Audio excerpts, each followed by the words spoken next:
पहले मेरा सवाल ये है कि क्या 100 दिन के अंदर आपको कोई विकास उत्तर प्रदेश के अंदर नहीं दिखा? योगी जी ने कहा था पिछले 5 साल का, मैं बार बार जोड़ के बता रहा हूँ क्योंकि 1825 दिन प्लस 100 दिन और जोड़ लीजिए 1925 दिन हो गए। बोले थे हम लैपटॉप बांटेंगे, बच्चे बैठे हैं, इनके घर में कोई 12वीं पास किया होगा, 10वीं पास किया होगा, किसी को लैपटॉप मिला? किसी को मिला? अभी हाल ही में तो दिया गया है। हमारे राष्ट्रीय अध्यक्ष विपक्ष में रहते हुए भी लैपटॉप बांटा। तो ये होता है विजन आपका, युवाओं के लिए जो सोचते हैं उसकी बात होती है। दूसरी बात, अभी आप माफियाओं की लिस्ट पढ़ रही थी, ब्रजेश सिंह को कौन नहीं जानता, सुशील सिंह को कौन नहीं जानता? जिस आदमी ने किसानों को थार के टायर के नीचे कुचल दिया, वो अशांति नहीं फैला रहा है। अजय मिश्रा टेनी को किसने क्या मुद्दा चुनाव में उठा चुके हैं, मुझे बता दीजिए। ये मुद्दा चुनाव में आप उठा चुके हैं और वो मामला भी कोर्ट के अंदर चल रहा है। नूपुर शर्मा ने पूरे देश को जला दिया, पूरे देश को शर्मसार किया। एक मिनट, ऐसे देश के सामने एक मिनट धर्मेंद्र यादव जी, कोई औकात नहीं है वहां जाकर। धर्मेंद्र यादव जी, आप नुपुर शर्मा के बयान को जिम्मेदार ठहरा रहे हैं, तो आप उन लोगों की भी बात कीजिए जिन्होंने सर काट दिए, जिन्होंने गला काट दिया।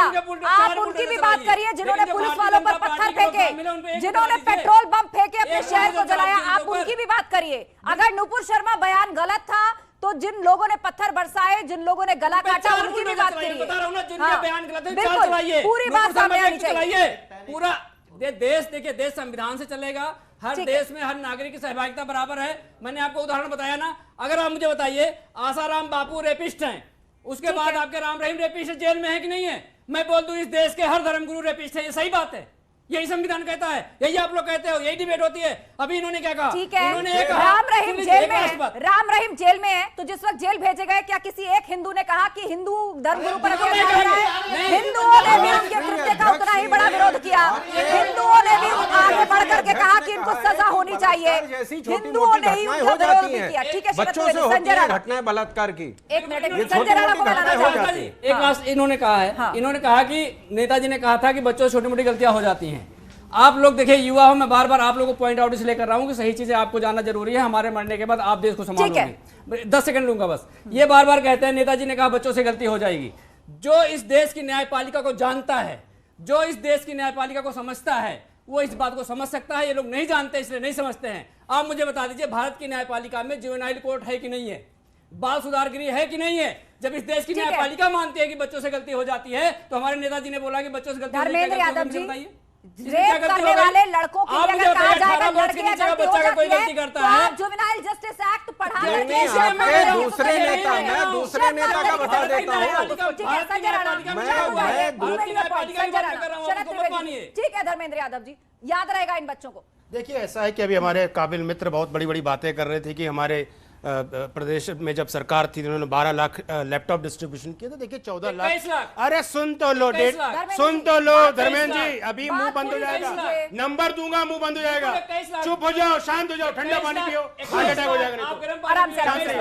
आराम से ऑडियंस का 10 सेकंड बात पूरी कीजिए, फिर ऑडियंस का सवाल। इन्होंने बताया टोटल प्रोक्योरमेंट 14 लाख लैपटॉप का होना था डिस्ट्रीब्यूशन, जिसपे उन्होंने 6 लाख डिस्ट्रीब्यूशन किए और 12 लाख की सोर्सिंग दिखाई, यानी 8 लाख कहां गए पता ही नहीं। ये आरटीआई में है, जाके पढ़ लीजिएगा। दिखा दीजिए, जनता देख रही है, आरटीआई दिखा दीजिए, पढ़ लो। ये आरटीआई है, ये पढ़ो, न्यूज पढ़ो, न्यूज पढ़ो पूरी। न्यूज नहीं पढ़ेंगे, आरटीआई दिखाइए आप, आरटीआई दिखाइए ना, न्यूज दिखाइए।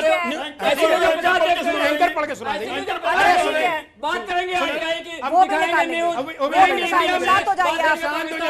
प्रोफेसर धर्मेंद्र यादव, बात पूरी कीजिए क्योंकि फिर ये बच्चे भी सवाल पूछना चाहते हैं। देखिए, ऐसा है कि पहले जब उत्तर प्रदेश में तकरीबन 9 मेडिकल कॉलेज थे, सॉरी 29 मेडिकल कॉलेज थे, गवर्नमेंट और नॉन गवर्नमेंट। आज के दिन में लगभग 55 हो जाएंगे, कुछ अंडर कंस्ट्रक्शन, कुछ ऑलरेडी चालू हो गए। अब एयरपोर्ट, अरे चुप हो जाओ, सुन तो लो भाई, बताऊंगा। अब मैं उस पर आ जाइए, आप आइए इस पे एयरपोर्ट्स में। देखिए तकरीबन 18, पहले सिर्फ 2 इंटरनेशनल एयरपोर्ट होते थे, लखनऊ और एक बनारस से फ्लाइट उड़ती थी और कहीं से नहीं उड़ती थी। आज 5 इंटरनेशनल एयरपोर्ट चुके हैं, 18, एक अभी प्रस्तावित है, 17 लगभग ऑलमोस्ट चल रहे हैं। और अपने संजय जी, बीजेपी सारे एयरपोर्ट के और अपने चाहने वाले को सारे एयरपोर्ट बेच देती है, उस पर भी तो आप बात करिए। आप ये बताइए, जेवर एयरपोर्ट कौन बना रहा है? इनकार करेंगे क्या कि एयरपोर्ट बड़े हैं? मेहरुद्दीन रंगरेज जी, इस बात से कोई इनकार करेगा कि एयरपोर्ट्स बड़े हैं, डोमेस्टिक बड़े हैं, कनेक्टिविटी बड़ी है, इस बात से कोई इनकार करेगा? ये तो फैक्ट है। हम सब फ्लाइट पकड़ के उत्तर प्रदेश में पूरा चुनाव कवर करके आए हैं। ठीक है, आप लोग शांत हो जाइए, अभी जनता सवाल पूछेगी। जनता सवाल पूछेगी, जनता हाथ उठाइए जिसको सवाल पूछना है। मेरा सवाल है सर से कि सर बोल रहे हैं कि मतलब ये देशद्रोही राष्ट्रीय संपत्ति को नुकसान करना क्या देशद्रोही काम नहीं है? इस सवाल का आप जवाब दे सकते हैं। और जुम्मा की नमाज के बाद ही क्यों पत्थर चला? अगर मंदिर में अगर मस्जिद में पत्थर जमा नहीं होता है तो ठीक है, एक एक करके दोनों सवालों के जवाब लेंगे। पहला सवाल कम्युनल राइट्स को लेकर पूछा गया कि अभी भी हो रहे हैं, पर आप कहते हैं कि वो कंट्रोल है, इस पर क्या जवाब है सरकार का? देखिए, कोई दंगा, कोई भी अपराध कभी भी हो सकता है, लेकिन उसके बाद सरकार क्या करती है? सॉफ्ट स्टेट वो नहीं होती जहां दंगा नहीं होता। सॉफ्ट स्टेट वो होती जो दंगा के बाद कुछ नहीं करती है। उसके बाद जो किया है, लोगों से पैसे वसूले गए हैं, लोगों के घर डिमोलिश किए गए हैं, लोगों को हिरासत में लिया गया है। एक बार दंगा सीए में करने की कोशिश की थी, जो जवाब मिला उसके बाद दोबारा दंगा नहीं हुआ। और उसी के बाद मुझे लगता है बुलडोजर एक्शन पर सवाल जहां आप देखिए कि पिछले 70 साल में शिया सुन्नी दंगे होते थे, हिंदू मुस्लिम दंगे होते थे, सिख दंगे होते थे, एक दंगा उसके बाद नहीं हुआ। और हमारा सेकुलरिज्म जो है वो खाली एक धर्म के लिए नहीं है। गुजरात में 168, आप नाम नोट कर लीजिए, नंबर नोट कर लीजिए, 168 यहूदी धर्म के लोग हैं जिस पे आप पंचायत का चुनाव नहीं जीत सकते, उनको हमने माइनॉरिटी स्टेटस दिया है। ये हमारा सेकुलरिज्म है। दूसरा सवाल आया था हाजी मेहरुद्दीन जी आपसे, ये कि क्या नमाज होती है, भाई धर्म कर्म का कार्य होता है, तो वो पत्थर क्या करता है जो निकलते ही पत्थर बरसा? देखिए, ये जो फेलियर है ये शासन प्रशासन का है। जब एमएचए की गाइडलाइन आई थी कि जुमे वाले दिन सेंसिटिव मामला है, तो आप जो है वहां पर शासन प्रशासन का फेलियर रहा, तो इसका जवाब तो बीजेपी के प्रवक्ता देंगे। फेलियर क्यों रहा, कैसे दंगा हो जाता है? दंगे को हम कंडेम करते हैं, मैं दंगे को कंडेम करता हूं, दंगे के हम साथ नहीं। आप ये बताइए, जब ये स्कीम लाते हैं अग्निपथ की, लोगों ने, हमारे युवाओं ने कई हजार करोड़ रुपए की संपत्ति जला दी। बात तो उस पर भी होगी ना। मेरे भाई ने कहा था अभी, तो मैं उनकी बात का जवाब दे रहा था आस्था जी। तो ये सब चीजें जो हो रही हैं, ये बीजेपी का बहुत बड़ा फेलियर है। इनकी जब आईएलओ की टीम, इनकी इन्वेस्टिगेशन जो क्या होती है और कहां रहती है? मुझे जवाब दीजिए कि जो पत्थरबाजी मस्जिदों से निकल के हुई है, उसके बाद पीएफआई और फॉरेन फंडिंग के लिंक्स मिले हैं, एनआईए जांच कर रही है। दूसरी तरफ देश की एक स्कीम से नाराज नौजवान ने पब्लिक प्रॉपर्टी जलाई। क्या ये दोनों परिस्थितियों की गंभीरता बराबर है?